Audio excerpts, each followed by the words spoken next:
Greetings everyone, welcome to another episode of this Code Along series. First of all, I'd like to thank everyone for your interactions on my videos. Thank you for the likes and support, I really appreciate it. Right, getting into our objectives. Quite simple, I believe. Working on our reattach logic, that will be to detach it from the player's hand and attaching the nozzle to the player's vehicle or the vehicle that they are refueling, and then refueling logic. Now, as you can recall, let's just run through it one more time. Things we've already done, right?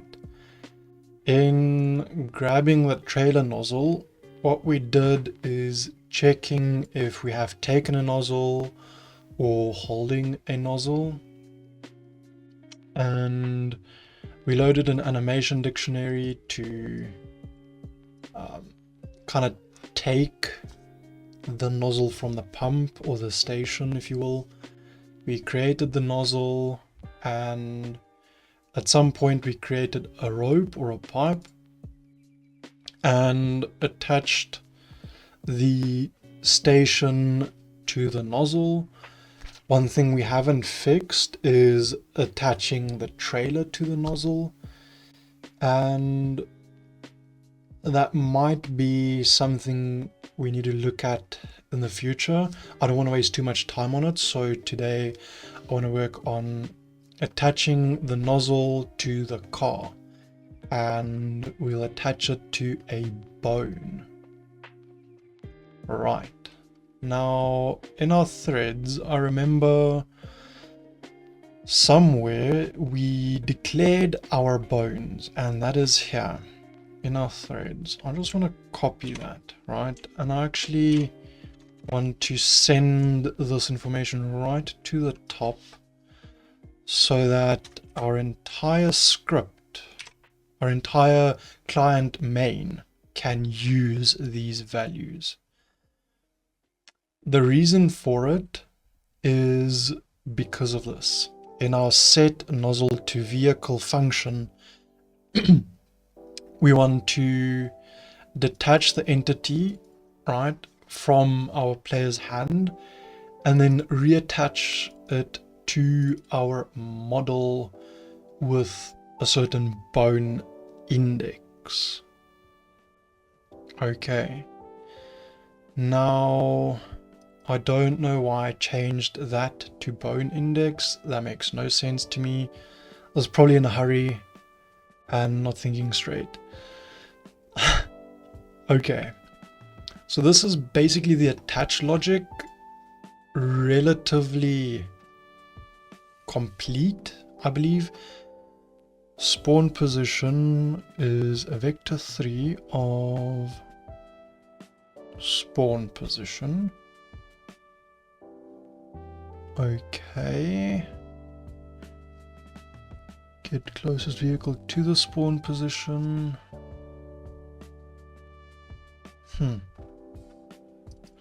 Where did we use this function? Let me just check that real quick. Right. So when we start refueling, we set the nozzle to the vehicle. So this code is logically incorrect because this is invalid. There's no reason we should be looking at the spawn position, right? We do, however, need to get the closest vehicle to our ped, right? So instead, we will do this. Local ped, let's just ped position is get entity coordinates, right, player ped ID. So that'll get the coordinates of the player, and we will get the closest vehicle to the ped's position, and that is to a maximum distance of the I distance. And false would be to include the player's own vehicle. I mean, we could, but let's not. Okay. We've already set the interaction to check whether or not they are in a vehicle. So they'll already be out of a vehicle once this function has been triggered. So we can keep that false. Now, bone index is getting the entity bone index by name of the model, and we're getting the petrol cap bone of that vehicle model. Now, if we are running detached fueling, then we detach the nozzle from the hand and attach the nozzle coordinates. Attach nozzle coordinate. That's the coordinates at which we'll attach the nozzle. Get world position of entity bone. So we're getting the world position of the petrol cap on the car, and we'll attach the nozzle to the model at that bone index at these coordinates. And for the moment, these rotation coordinates we'll keep 0 until we've played around and tested it quite a bit. Now, what does set fuel do? This has to set the fuel of the vehicle. Now, that could be a few things. So if get resource state of Tibet fuel, TI fuel is started, then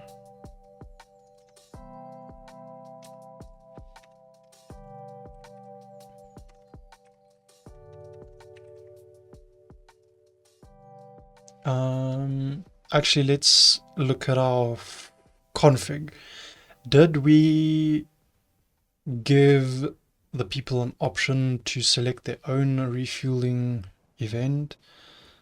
Maybe use fuel types, stations, models, locations, clear prop pipe, enable type, length, nozzle explosion, custom fire event we did, refuel menu, position, fuel icon, fuel types. Okay, we did not. So,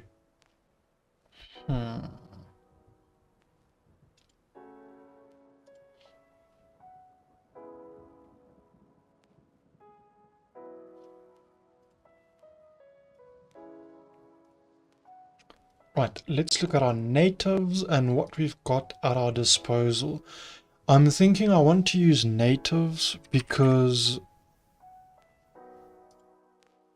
oh, that's quite useful. Get fuel consumption state, get fuel consumption rate multiplier, set fuel consumption rate, get fuel level, and set fuel level. Right. To me, these are important because if we use natives, we don't make the script depend on any other script. So if we were to, for example, go to CDN fuel, and we looked at exports, set fuel. Oh no. Here we go.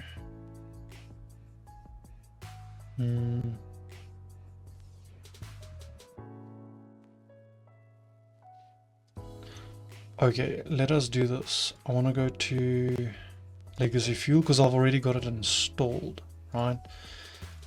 I don't know. Set fuel. I want an export.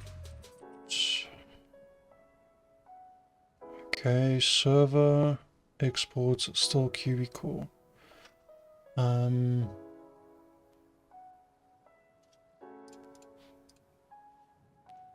Here we go, get fuel and set fuel. So these are exports that get the fuel and set the fuel. And literally all it does is it sets the vehicle fuel level and gets the vehicle fuel level. I don't know what decor set float does, so let's look at that. Decor set float.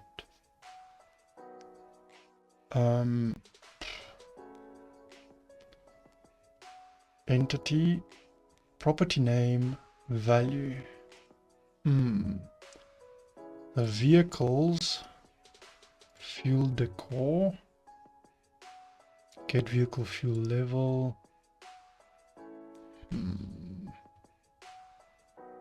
First time, fuel decor, fuel level. Huh. No need to change this. This is odd. And I know CDN fuel has one too. Now, the thing is, I've never really worked with any set fuel or get fuel stuff, so let's just copy that. Right. And bring it over here. I'm not going to have it as exports because I don't want to export any function. So we'll have these set as local. And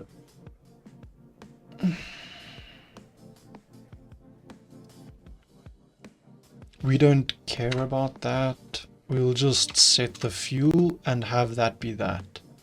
Right, this script will handle refueling. So it's technically its own refueling script within itself. If actually, yeah, we have to go back to get resource state of TI fuel, because remember this function is purely for myself and for selfish reasons, because I'd like to run the script on my server. So I would like to be able to use this particular function, right? What we can do is I'm gonna put it in here in this set fuel function and the get fuel function. And instead of it being an event, I believe we can just have it be a function, right? In functions, yeah, we'll have it here. Now, let me just search, just from this location, go to this. Let's cut that. I doubt we'll need that, because I would like us to have it a function, because an event seems unnecessary. Now we have a set fuel function, vehicle and fuel, right? If we are using TI vehicle fuel, we're going to export to TI fuel set fuel, and we won't use get vehicle partisan, but we'll use the vehicle that the function takes in. The fuel would be that, and that would be type. So let's call it F type, because that'll be fuel type, right? F type. And we'll have something similar for that get fuel function. What is that? Okay, back to this. I want a get fuel function from that, this would be for my server alone. Well, obviously, unless you also have turbid fuel, in which case you might also benefit from this. And we will do vehicle. Okay, get resource state, sure. Then it'll export the level and the type instead of, yeah, so we'll just return level type. Why decor?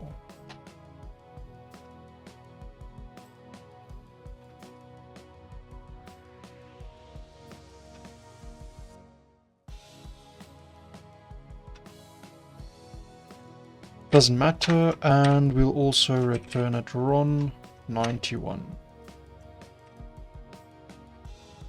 which is the default fuel type. That's just so that all of this script logic on my side will always be the same and functioning as it should.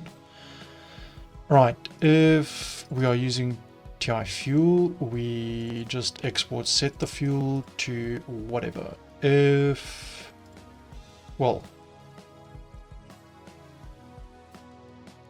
we'll just do that. Else, we refuel normally. Super simple. Super simple. So if fuel is a number and fuel is large or equal to 0 and small or equal to 100, then we set the vehicle fuel to that. Now, that's all good in love and war, but get fuel and set fuel will only be triggered at the end of the fueling process, because, or at the start, right? So whenever we set the vehicle to the nozzle, regardless of anything, we'll have local F level and F type. Those would be fuel variables, is get fuel, right? Of what vehicle model, which is the closest vehicle to us. Okay. Now, once we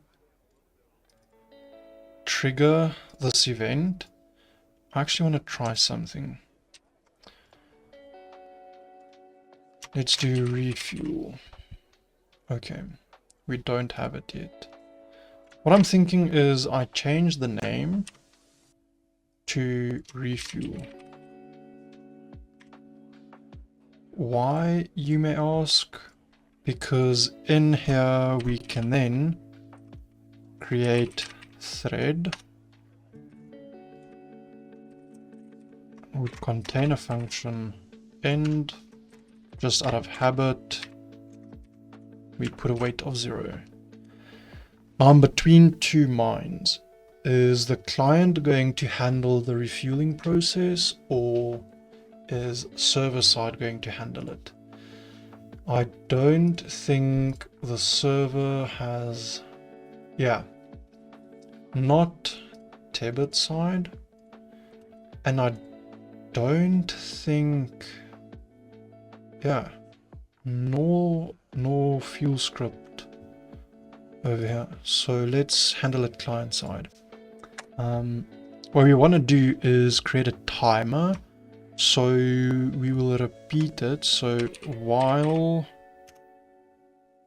not full, do end, and we will probably do get fuel of the model that we've taken in here. Right, local.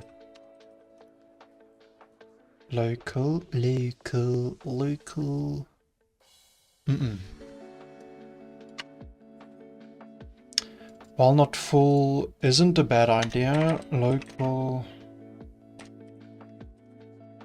full is false.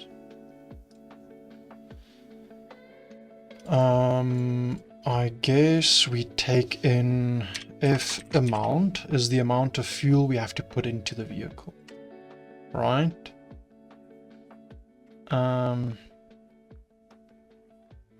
This is just so that it can be a timer, and once this is complete, then we do some things, but it might as well just be a function and not an event, right? So pin, why did I delete that pin? Check plate, this is one of the topmost functions, get fuel, set fuel. And no, this will have to be below the get and the set, so that we can actually Deloitte that. It'll be refuel, it'll be local function refuel end. In calling this function, we will do that, and at the end we will return something. We will return something. This something would be like a completed or cancelled. While we are not full, we run through it, so maybe do a current level.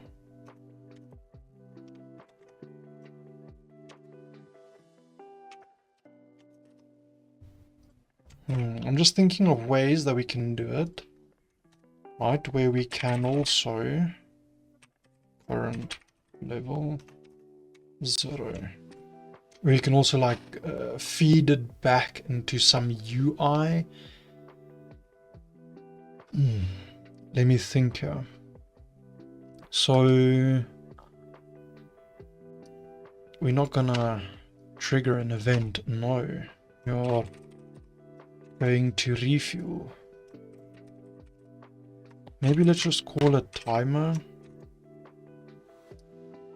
because that is what it is. It doesn't actually refuel the vehicle. So let's not lie with our function, or our function name at least. It'll take in amount.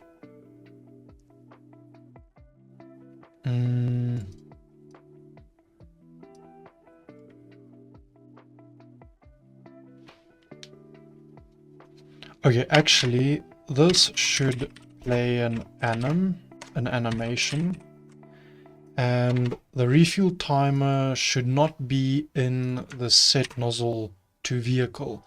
Why? Because that function is purely to set the nozzle to the vehicle.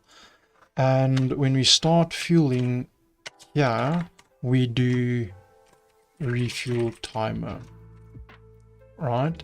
And once this timer has completed, right, it will call the function set fuel of vehicle. And I think that is more logical. So first, if we are not holding a nozzle, then we exit. Otherwise, we set the nozzle to the vehicle, and then we refuel timer. We start the refuel timer. And these are the two functions that args.start will trigger. That is more logical than having the timer within this function, because all this has to do is set the nozzle to the vehicle. And we'll do that by detaching the nozzle and reattaching it to the vehicle, or alternatively playing an animation while we are refueling. And these details we will figure out in our next episode. So here, play refuel anim, and in our refuel timer we want to look at these nozzle. Maybe I want to look at not nozzle particularly, but maybe call it something like refueling, right? Because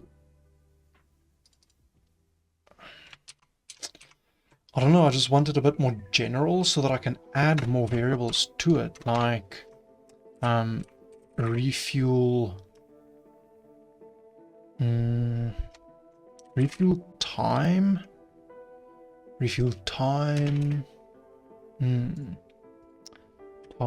no, refuel speed maybe. Refuel speed seems a lot more logical. Then maybe do 1, and we will do this 1. Let's do this. 1 is equal to 1 liter second. 1.5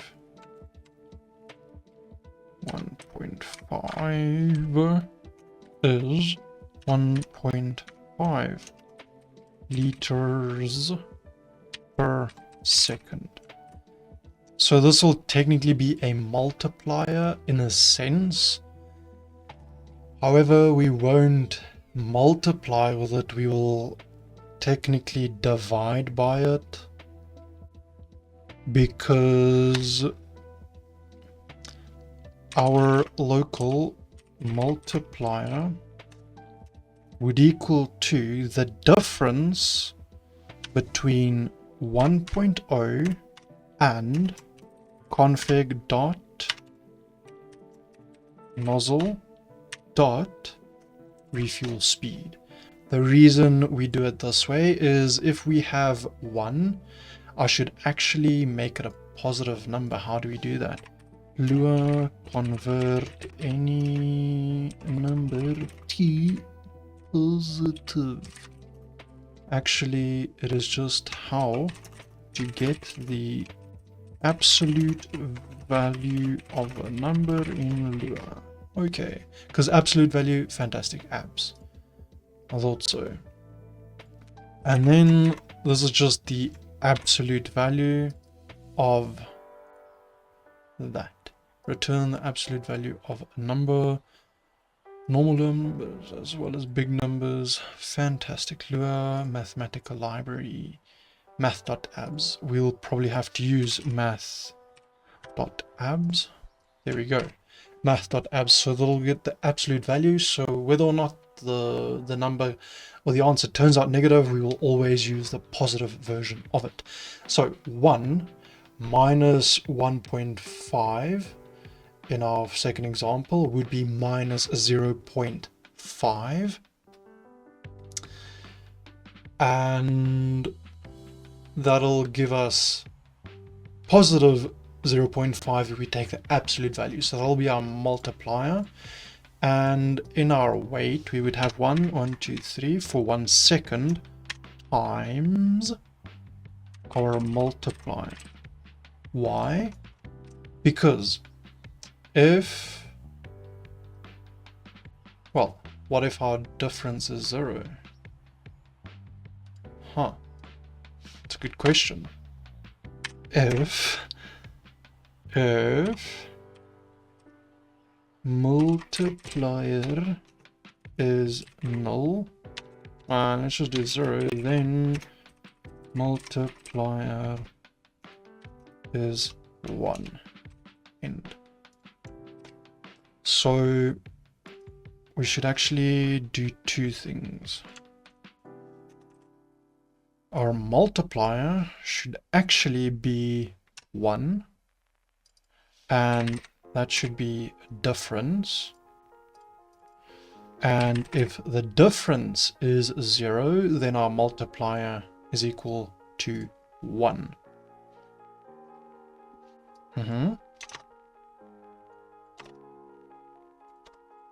Else our multiplier is equal to the difference. Okay, so if the difference is 0, which means if 1 minus 1, obviously it's 0, then we do whatever, right? This is difficult.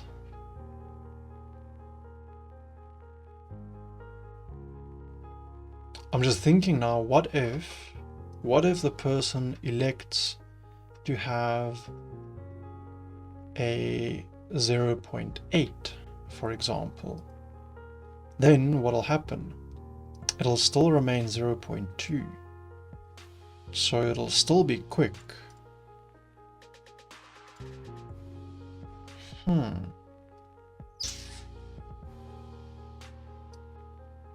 Let's not do absolute value yet. If the difference is 0, then the multiplier is 1. Else if the difference is less than 0, then our multiplier becomes 1 plus math.absolute value of a difference. Why are we doing it that way? I'll get to that now. Otherwise, if it is larger than, it is just the difference. Okay, so hear me out. If the difference is 0, then the multiplier is 1. Okay. So, for example, we have 1.0 minus 1. That'll be 0, right? If we have, for example, 1.0 minus 0.8, the answer would be 0.2, correct? Now, the difference is going to be larger than 0 because it's 0.2. Then our multiplier is purely difference. This should be the other way around, actually. Why? Because 0.8 liters per second is slower than 1 liter per second, right? Because you are putting less in for the same amount of time. That is why our multiplier will be 1 plus the difference, which means if we have 1,000 times 1.2, the end result would be 1,200, right? Which means we are waiting longer to count 1 second or 1 liter. Now, if we were to subtract 1.5, our answer should be minus 0.5. Okay, now if the difference is smaller than 0, which is a negative number, then our multiplier has to be math dot absolute of the difference. So we are taking the positive number of it. Now, if we set the speed to 1.5, we are doing 1.5 liters per second. So it'll be faster than doing 1 liter per second. So we're putting more fuel in for the same amount of time, right? Now, if our multiplier is 0.5, we are technically taking half of 1,000, which means it is 500 milliseconds, right? Now, I do realize that we have to do a check to ensure that multiplier never becomes 0, right? So we'll have to have a default for multiplier. Also, to make sure that it never goes, well, it'll never go negative, because we also always add an absolute value, or it is 1, right? But there is a case where that might turn out to be 0 in some way, but we'll just prepare for it. because 0 times 1000 is 0, so then it'll be super quick, like every tick it'll run through this loop, which we don't want. Right, so when we have 500 milliseconds, it is obviously much quicker, so the wait time is shorter to refuel. So that is the logic behind this.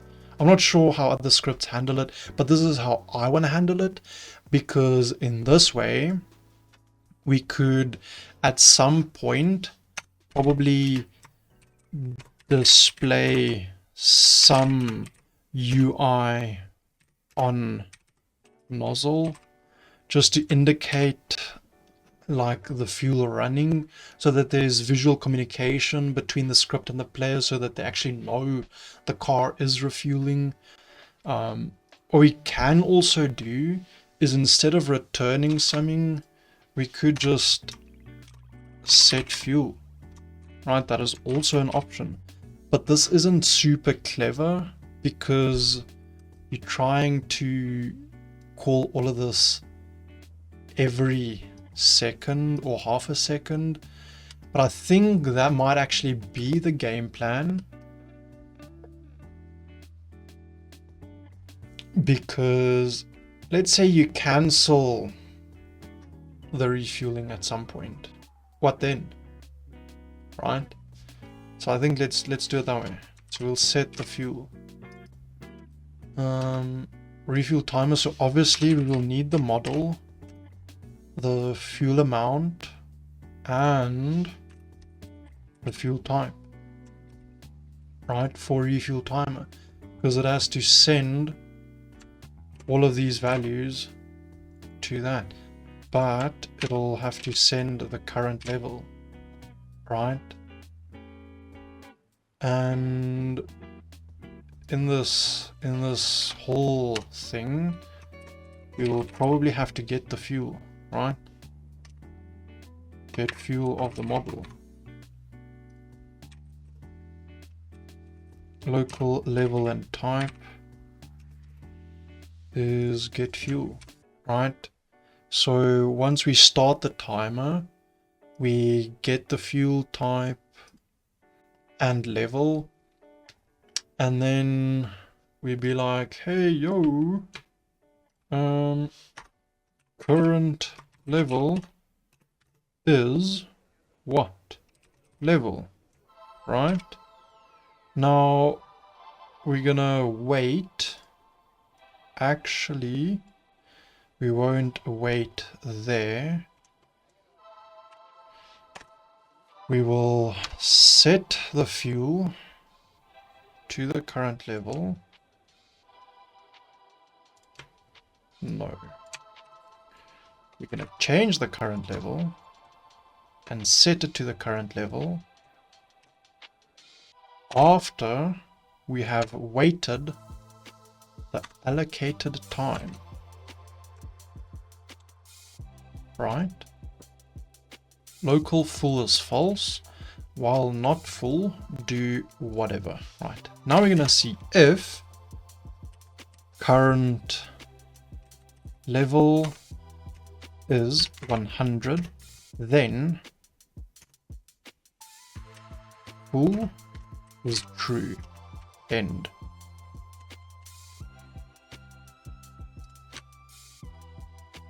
And we could probably return just for safety's sake. Right, then it'll return out of this loop. And we will probably just return as well. And once we return out of this, yeah, that's it. That is it.